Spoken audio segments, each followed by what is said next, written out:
Welcome to USA Global TV and Radio, where our mission is to provide education, entertainment, hope, and inspiration. USA Global TV and Radio connects you with experts and audiences all around the world every single day to help you succeed in business and to live a richer life. Visit us at usaglobaltv.com to learn about career and life-changing training and mentoring programs like the Listening Mentor. Subscribe to our newsletter to stay informed about our special programs and offers. Discover how you can become a guest on one of our shows or a host or producer of a USA Global TV and Radio show of your very own. That's USA Global TV and Radio, where the doctor is always in.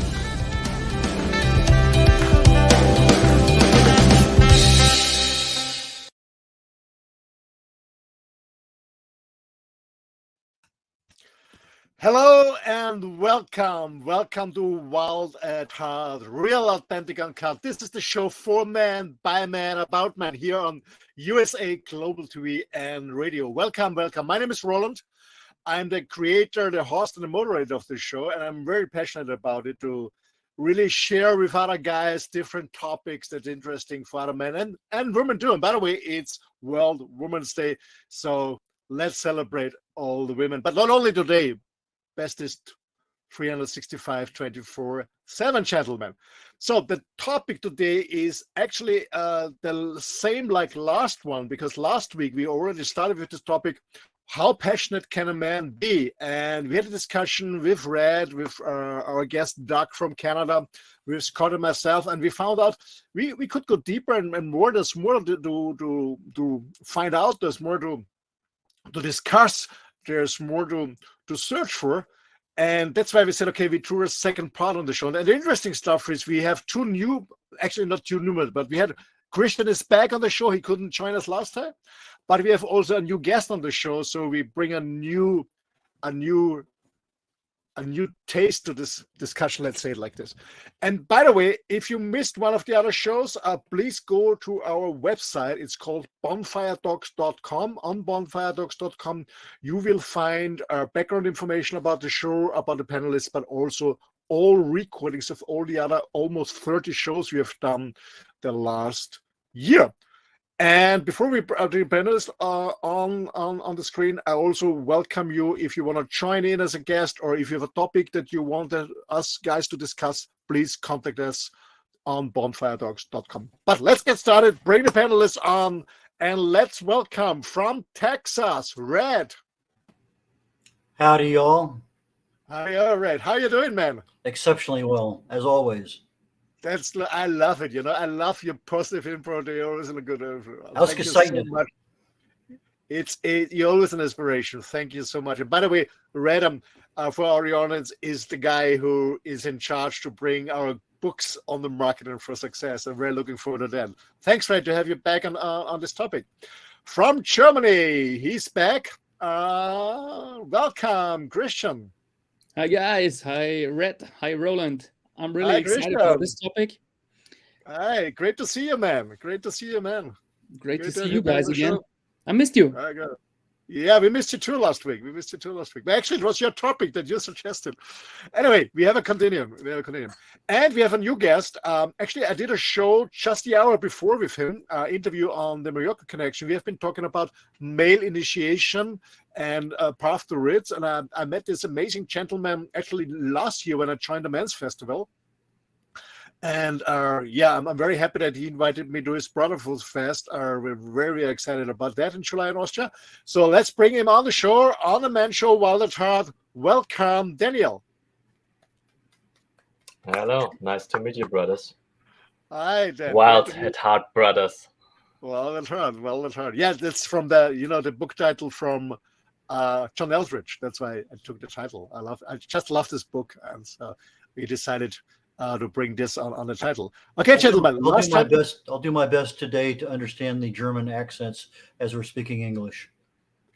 Yeah, by the way, you're the only native. Thank you, Red. You're welcome to share your Texan accent with us. Yeah. I just want to add this, Daniel. He's not a Native American English. He's a Texan. Howdy, howdy. Hey, we should have a barbecue, by the way. Texans love barbecue. Me too, by the way. Okay, gentlemen, how passionate can a man be? Well, I'm passionate about barbecues, but how passionate can a man be? Whoever wants to jump in, by the way, Daniel, it's a free conversation. There's no script. We just who wants to jump in, jumps in. Yeah. Well, barbecue can be pretty passionate to a lot of people, especially the sauce that goes on it sometimes. So Yeah. that's another topic for way down the road. Yeah, the secret is in the sauce, By the way, this movie, Red, it's called The Green Fried Tomatoes at the Whistle Stop Cafe? Yeah, the secret Maybe. is in the sauce. It's really a tough movie, by the way. Christian, it's your topic that you suggested. You couldn't join, unfortunately, last time. Maybe you want to jump in and start? Sure, why not? Well, I can start with what I was passionate today. As you guys know, I do some climbing, some bouldering. So I've been at this climbing club for today, like 6 hours. That's what I call passionate. So you mean an old man took a long time and you call it passionate?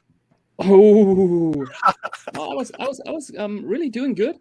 I did a lot of yoga, stretching, had some nice espressi, and talked to a lot of guys, a lot of people there.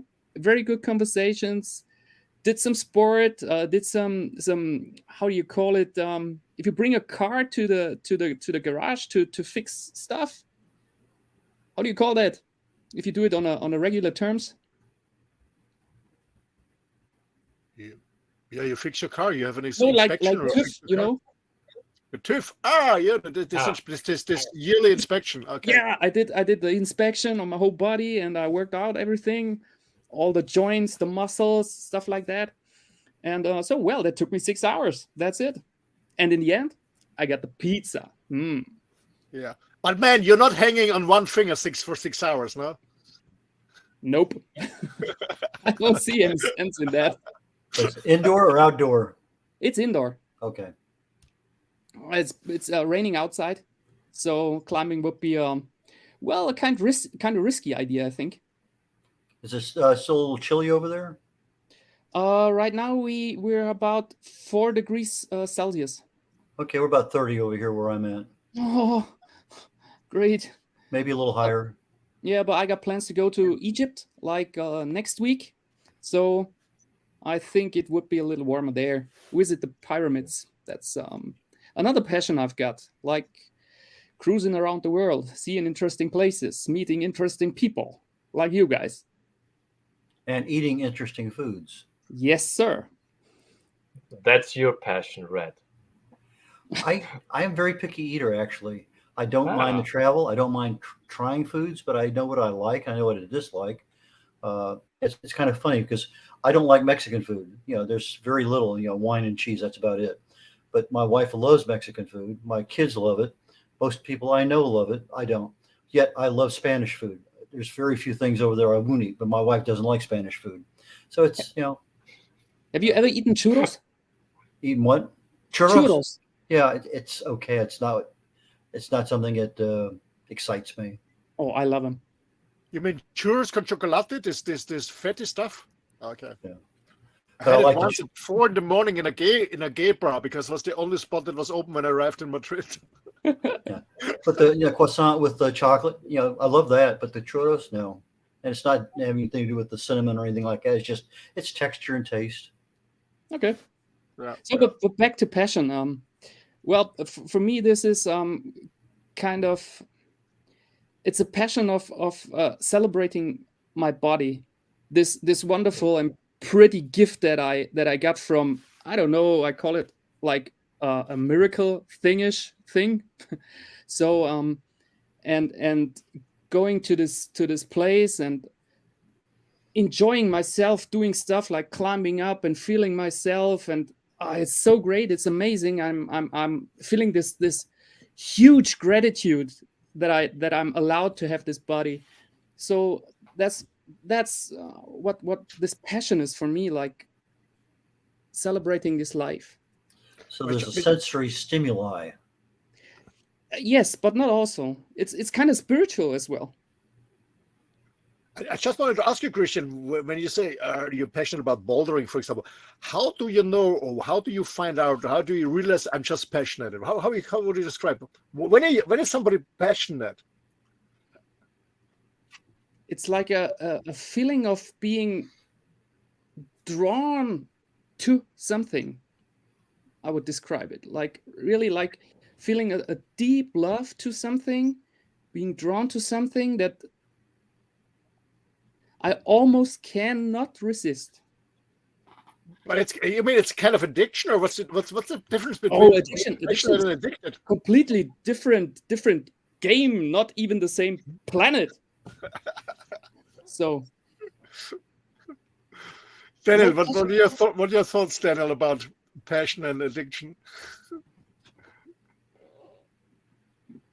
I don't know about passion and addiction, honestly. I never thought about, but it can be quite similar, maybe. For me, passion, when I was a young boy, like 3 or 4 years old, I was really passionate about when I've been outside on the street and women who were walking there, or people who were walking with, how to say in English, pelts? My German translators. With a fur, with a fur. Yeah, with a coat of that, with from an animal. I was really pointing my finger and shouting out loudly, "You're an animal hunter, you kill animals." And my mother was feeling so ashamed that she would not go out on the street with me again. And I had this passion for saving animals. I had this passion for buying rainforest with my savings when I was 6. So this was very strong, and I had never idea why, but it was so strong. So as you said, Christian, I could not resist. There was something inside me telling me what is right and what is wrong. And wearing something from an animal at this point of time for me was like, whoa, that's wrong. And I was expressing this.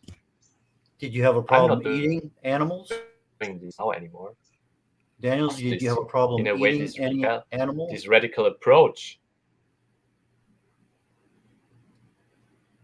I guess we have a kind of delay. I have a problem eating animals. Yeah, did you at that time? Yeah.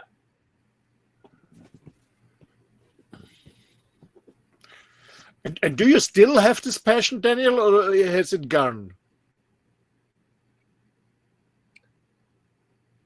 No, the passion is still there. It took me quite a long time to re-alive this passion, I have to say, and to bring it into different formats or different. So Mother Nature, saving the environment is still I'm very passionate about this, but not as passionate as I was as a kid. So my passion when it comes to male work, I was really passionate about facilitating workshop with kids, of holding space so they can express their need for body contact. I did this with play fighting. So I was going every day from one school to the other school, having 50 kids a day and facilitating workshops. And this was what I was doing every day without getting really compensated for it. It was just my duty on going there and doing that because I found it's very necessary.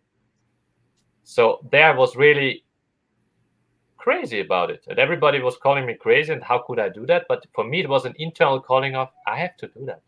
I don't know why. I just have to do it. So can we say that being passionate?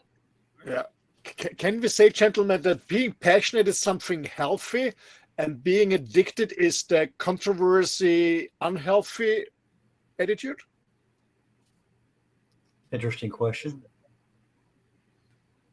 Can you be passionate about things that are not healthy? I think just as you can be passionate about something healthy, you can easily be passionate about something not healthy. And it may or may not be an addiction. It just means that your passion is in an area that's probably you haven't fully explored. I don't know. It's an interesting question, Roland. Yeah, I was just thinking about it during I'm listening to you guys. I was thinking about also preparing. I was listening to the recording of the last show when I talked about how passionate I can be. And I said, and then there came this real addiction to my mind. I said, okay, where is the border? You know, where is the line between Well, a healthy passion and an unhealthy addiction? well, maybe you might have a passion for travel, and that in and of itself is not a big deal. But if you're overspending your finances in order to support that passion, maybe there's some ancillary things that go on that may not necessarily be in the same healthy realm as, going onto YouTube or looking at movies or whatever else that gives you that almost that same level of enjoyment as opposed to being physically present in that particular country or city or locale. I feel it like a passion is something that energetically lifts you up and has a tendency to make things better or easier for someone. And on the other hand, an addiction is kind of destructive. Well, some people are addicted to exercise. Some people are addicted to things that are really and truly healthy, but they just kind of go overboard on it. So I think you're absolutely right. What you're saying is, I like the distinction you have, but I think we have little outliers on both sides of the equation that could be considered either one. And but for the general thing, I think you're right, Christian. I really do. Yeah, I liked it. Yeah, I guess Thanks, guys. Being in balance and getting the balance, like the word meditate or medicine, in the source or the radix, the Wurzel, the root of it is like going into balance, going into the middle. And in Buddhism or in meditation ways, it's the middle way. It's not this one or this one, but the middle way.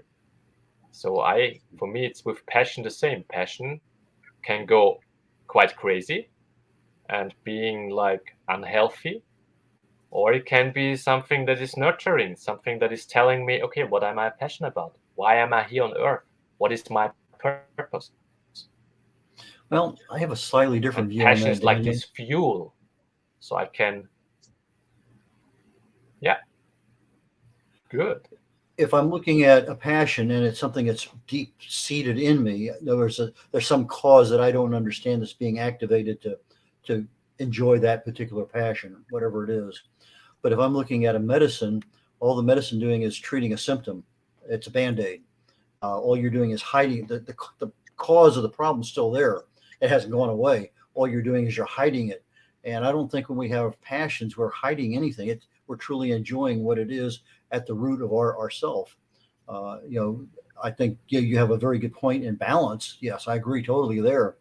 But I don't think medicine gives you that balance. I think it just puts a Band-Aid on something and you haven't fixed anything at all.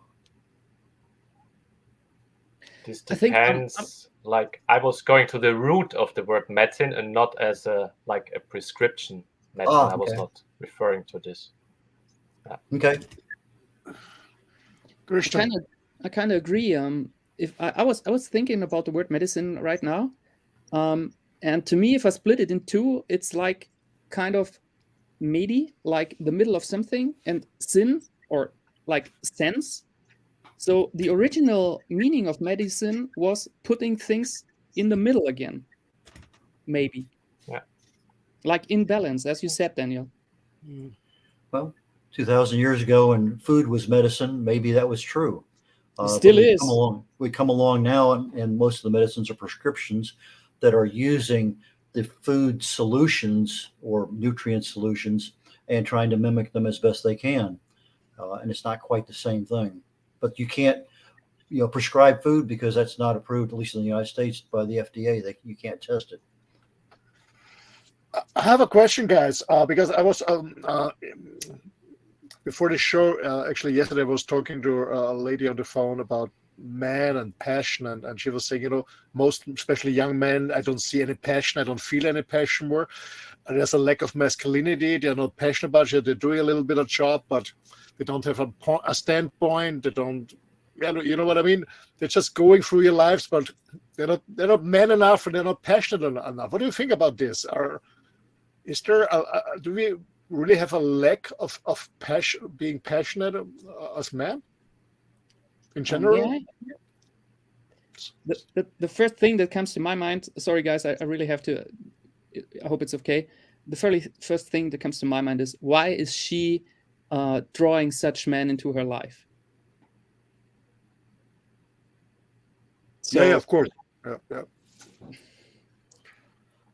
Because But is there enough passion in the men's world? I would Yeah. say no. I'd say definitely yes. I say Okay, definitely so yes. I say also no. So we have 2 no's, 2 yes. So let's start with the yes, and then we go to the no's. With the counterpart. Repeat the question so we understand the question better. Is there enough passion in the men's world still? Yeah, definitely. Red, you want to explain? Yeah. Please explain it, Christian. Why do you say yes? No, Red first, please. Oh, he wants to push it off on me. He was the first one to say yes, but that's fine. I'll take it. That's kind of respect, you know. Passion, what you had as passion as a teenager, we don't have, generally speaking, the same passions anymore. As we evolve, we learn new things, we visit places, we taste things, we see things. Our entire sense of who we are and what we do changes over our time. Why would you say older men, or whatever, men in general, can't have more passions than I did 40 years ago or 60 years ago? I mean, easily, when I was a teenager 60 years ago, I had a lot of different interests than what I have right now. But what I have now are more cemented because I understand what I really want more so than, hey, I'd love to have that. And so I think we have more intensity as we get older with our passions, because it's something that we can actually understand the nuances of why we like that particular thing, place, taste, feel, whatever it may happen to be. So I think, yes, the answer is, yeah, we definitely have more passions as we get older. Okay, Christian. To me, if I watch the young guys, or like, it's not, it has nothing to do with age. No, I see a lot of passion in men.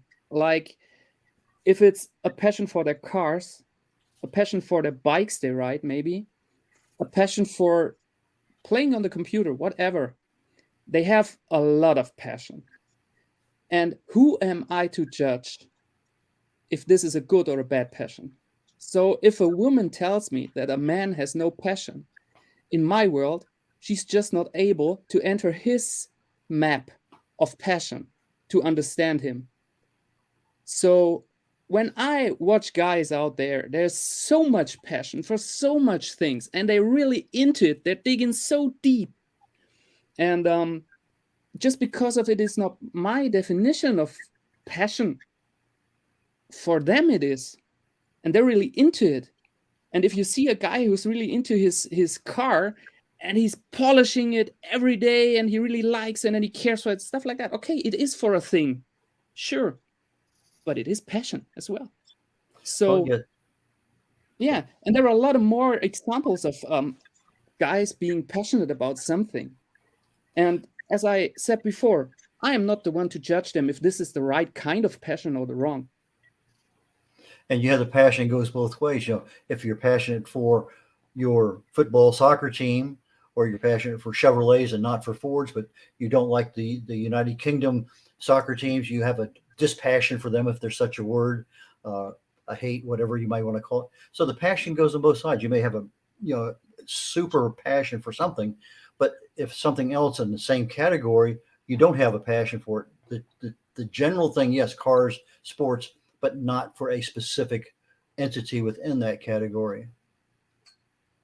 Yeah. It's an interesting point. Yeah, I understand your point also. Yes, absolutely. But I didn't agree. Daniel, how about you? You said no. I was resonating a lot with what Christian said about this, who are we, or who is somebody to judge. And I see the same. There's a lot of passion in men. And it's interesting what they are passionate about. So like what you mentioned, the cars or computer games or something. And at the same time, I said no. I would say there could be even more passion. I met a lot of guys in coaching sessions or in workshops who I felt they don't feel alive.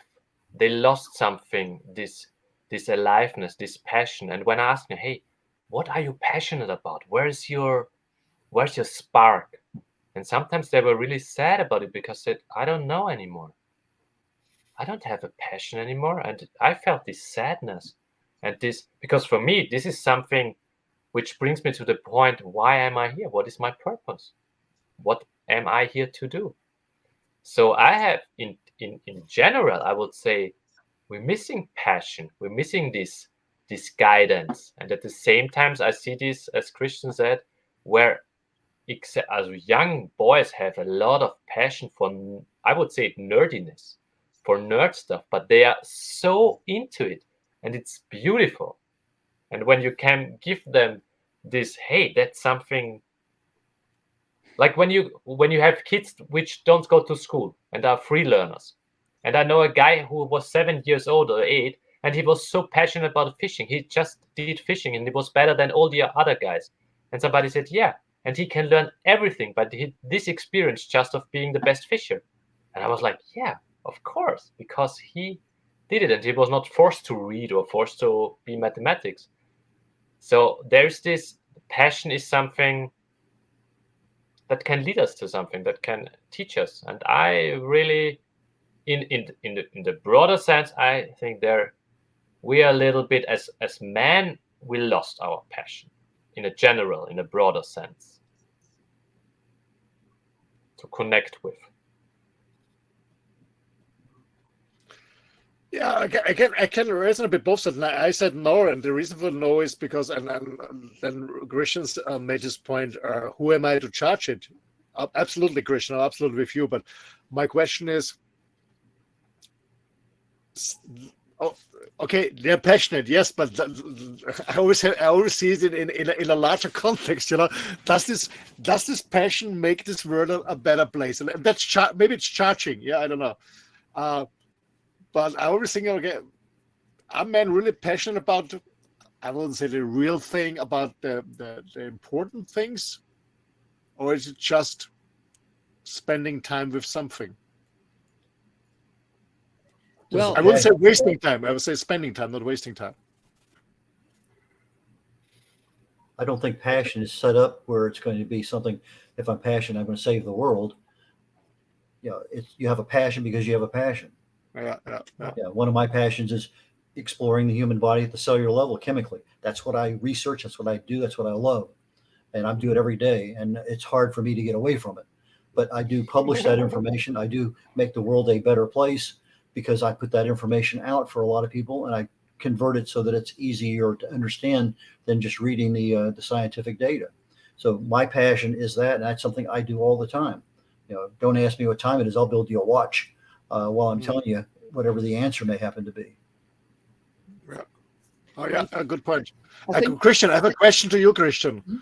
As a coach, and especially as an NLP coach, can we model be passionate? So somebody's very passionate about, sorry guys, for stupid things like for a soccer team or for a car, and he has no passion for a job or for his family or for his kid. Can we model this? And I said, okay, this passion, what you have for your soccer team, for your car, we can also transform it that you're more passionate about your social life, about your family life, about your job. Is this possible or not? Sure, if it as it is behavior and emotion, of course. Does it make sense? Who am I to judge? It's if someone has a wish to model, I don't know, a passion for, I don't know, he should do it. If he's lucky with that, hey, go for it. Yeah. No, many years ago, I had a client, a company, and they had an issue with some of the employees, and they said, no, he's not motivated, he's not passionate about the job, and blah blah blah blah. And I had a conversation with this guy, and then I found out that he's very passionate about in his free time he's working for an organization for free, for free, and he's very passionate about it. And his boss asked me, can we not transform this passion that he has? He was working he was a driver for the Red Cross, for the ambulance, and he didn't get paid. He did it for free, and he was very passionate about it. Always on time, always on duty. But in a job that he gets paid, not at all. And I was asking, okay, if I can transform this passion he has for this job he's doing for free to the community, if you can transform him to his paid job. Yeah, but sometimes there's something else going on in the job that turns that person off, whether it's a coworker, the boss's attitude, the environment, the product you're making, the ups and downs of everything with the economy. There's a lot of variables there that, maybe 2 out of 10 people there may just love their job and the other 8 hate it. But I've always been being in business for many, many years. I said, if 2 out of any 3 things are true, you'll probably not leave your job. If you're getting paid well, you like your coworkers, you like your boss, any 2 of those 3 will keep you where you're at. But if you have, only 1 of those 3, then you're looking for another job. And a lot of people don't even have, they have 0. They don't like their boss. They don't like their coworkers. They don't like their pay. They're always leaving. But 2 out of 3 will generally keep you in a position. Yeah. I read you're going a little bit in the direction where I want to heading to. When I was asking, brought this example. My question is,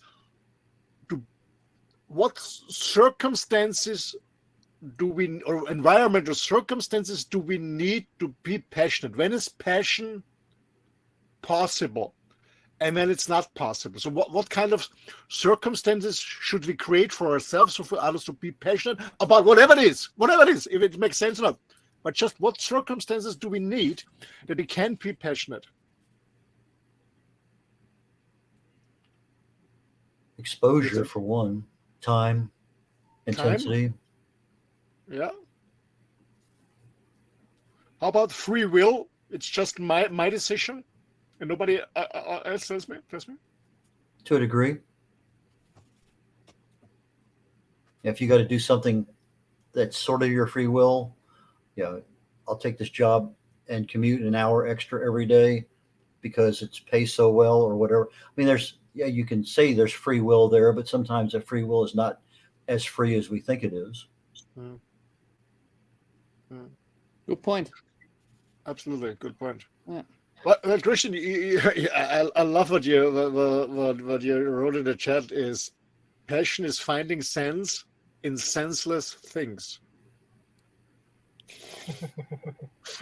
I mean, first of all, not all stuff that we are passionate for is senseless. It's for it might senseless for ourselves or for others or not. Yeah, as we said before, who am I to judge it? But it's an interesting statement. Passion is finding sense in senseless things. Well, let me ask you a question, because this question I network a lot with other people, and sometimes they're interested in whatever, and we're talking about business, we're talking about clients, we're talking about this, whatever. But I'll come in with a question. I say, Roland, what do you do for fun? And you'd be surprised at the number of people who can't answer that question. They got to really think. And if they had a passion, fishing, for instance, it would be right off the top of their head. But they don't. They are not experienced to have that level of enjoyment in their fun life, their passion. And so I think sometimes it kind of gets programmed out of us, and we don't realize that we have passions. They're just stagnant or dormant. That's so sad.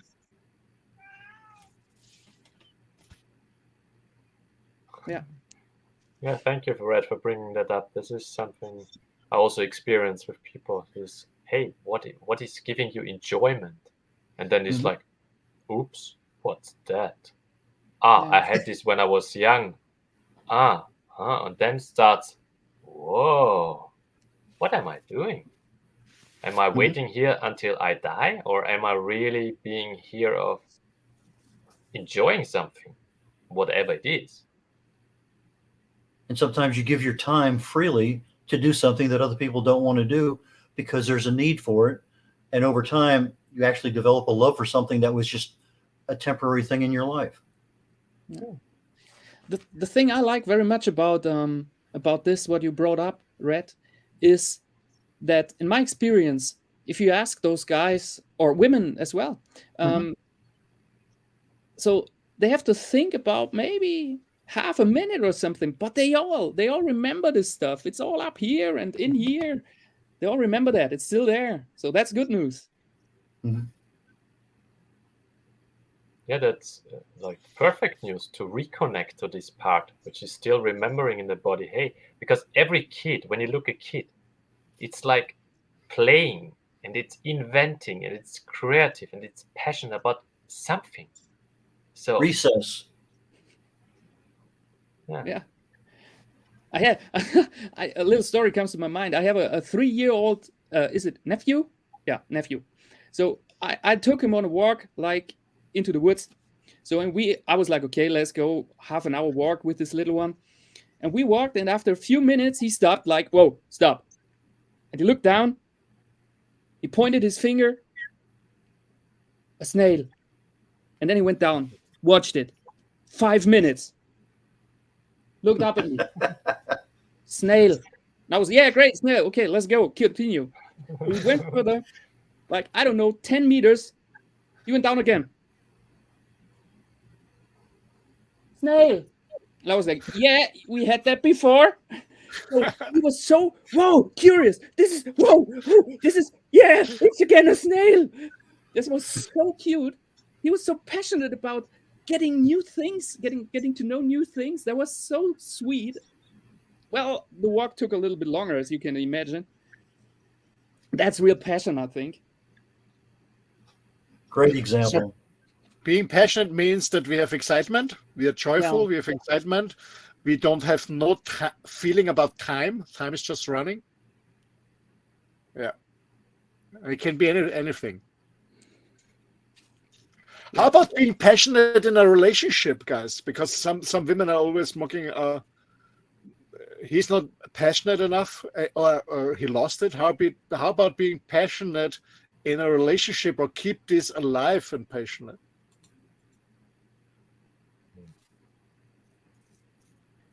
Well, you meet somebody and there's a reason why you're attracted to them. And I think so long as you keep that reason in the forefront, in other words, okay, fine, there's 3 faults and 21 good ones, but you try to change somebody and automatically there becomes tension, becomes issues, and you focus on those things that are not in the big top 22 or whatever it may happen to be. And so, this year will be 55 years being married. And I learned a long time ago, you can't change someone. Now they may eventually adapt and become more like you want, but you just can't force something. When you start to force something, things are going to backfire. They're going to have issues. They're going to be and if you don't communicate well, you throw another hatchet into the turmoil. Just a lot of things there when we try to fix something that doesn't need fixing. We just need to adjust our own thinking in many cases. That's just my opinion. I agree. Absolutely, and this brings it to one of the circumstances. There must be a free will. Yeah, if there's no free will, if you get forced into a certain direction or get in a certain box, then the passion is gone. Absolutely. I think sometimes the point is even that we have different definition of passion. Like if a woman talks about passion, there are totally different things in this box than men have. So maybe it would be a good idea to talk about that in a relationship. Sounds like a good one for next week. Yeah, let's go. We're almost done today, but I guess we need to get some. You mean, Christian, that men have more passion for things that in the eyes of a woman is senseless? Well, yeah, maybe they have to just talk about it to work things out. It's like negotiating stuff going on and stuff like that. So talk to each other. Yeah, if they don't like cars and they don't like sports, you're not going to get them passionate about either one of those two, and they may have a hard time understanding why you have any interest in it at all. I have a funny story about sports and passionate women. My second wife, she was only passionate about polo because this good-looking Argentinian guys on the horses, but never on football, never on soccer. And when I was one of the co-owners of this hotel in Mallorca with this vineyard, some years ago when this was I don't know, was it a World Championship or European? I don't know. We invited a lot of German guys, so we did barbecue stuff like that. So we had a public viewing on the property of this hotel, and I will never forget. It was Germany against Serbia, and the first half nothing happened, and then in the second half there was a goal, and my wife, she was screaming, yeah, because she can be very emotional. She's not interested because because the atmosphere was a little bit down, the game was boring, no action, so and she wanted to bring some emotion, and she was screaming, bah, bah. And all the people looked at her, and she looked at me and said, "What's wrong?" I said, "It was Serbia who made the goal. It was not Germany." Yeah. Well, gentlemen, I will not be here next week as things planned right this minute. So whatever the topic is, if I know it in advance, I may send a little text to Roland so he can include my comments. Nice. Thanks. Oh, we already finished up. My time is running. Gentlemen. So a final word from each of you, a final word for our audience about keeping your passion up for whatever your passion for. Red, I start with you. Your final words to our audience about passion. The time involved is important, but maybe sometimes you might need to set a timer. That if you're involved with something, whatever it may happen to be, let's add a little bit of reasonableness to it. So if you're involved in something and it takes time, more than a short while, set a timer so that at some point in time, okay, fine, enough's enough. Let's get back to real life. Thanks, Red. Christian. Oh, well, guys out there, if you want to know what passion is, listen to your heart. When it starts pounding, you're on a good one. And one thing more I'd like to say, I hope Daniel will be again with us, because I'm passionate about getting to know him better. Thanks. Thanks, Christian. Daniel. I also resonate with what Christian said, and this, if you lost maybe your connection to your passion, go back. What have you loved doing as a kid? What were you passionate about to get this connection again, and then cultivate this connection and maybe refire it. As passion for me, something has to do with fire and with life force. Thank you, gentlemen. Yeah, and Roland, your definition? Yeah, I would say, guys, when you're on fire, be on fire, enjoy it, go for it. No matter what other people think about it, if it makes sense for them or not, go for it when you're on fire. But when you're in a relationship or when you have kids, as Red said, maybe you set a timer and don't forget your beloved ones too. Okay, so go for your fire, but don't forget. But do it in a healthy way, meaning don't forget your beloved ones. Anyway, gentlemen, thanks a lot for the show. Thanks for sharing. It was fun, like always. Thanks a lot. If you have time, please stay backstage and we can discuss a minute for the next show topic. And yeah, ladies and gentlemen, I hope you had fun. And as I said before, if you missed the show or you tuned in too late, you can always go on bonfiretalks.com. There are all the recordings of all the other shows. And if you have a topic you want us to discuss, you want to join us, also let us know. You're more than welcome. Thanks a lot. Celebrate the women tonight. All the best, and see you next week, next Wednesday, same time, same station here on USA Global TV Radio. Bye.